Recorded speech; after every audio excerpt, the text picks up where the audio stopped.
నన్ను ఈ పదవికి ప్రపోజ్ చేసి నాకు నా మీద విశ్వాసంతో ఇచ్చినటువంటి మన పిసిసి అధ్యక్షురాలు షర్మిలమ్మ గారికి మనస్ఫూర్తిగా కృతజ్ఞతలు తెలియజేసుకుంటా ఉన్నాను. మన ఆంధ్రుల ఆడబిడ్డ అదిగో వచ్చే ఓ రాజన్న రోజులనే మరలా తెచ్చే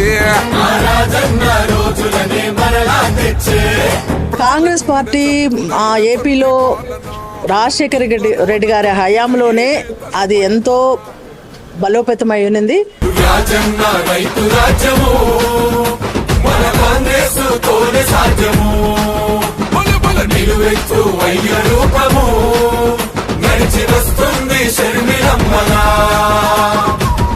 తప్పకుండా వారి తండ్రి బాటలోనే నడిచి కాంగ్రెస్ పార్టీని ఈ రాష్ట్రంలో బలోపేతం చేయాలనే ఉద్దేశంతో ఉన్నారు. కాబట్టి ఆమె వారి యొక్క సూచనల మేరకు ఆమెతో కలిసి మేము పనిచేసి మేము తప్పకుండా ఈ పార్టీని బలోపేతం చేస్తామని ప్రజల్లోకి తీసుకెళ్తాం. నిస్వార్థం నిలువెత్తు షర్మిల రూపం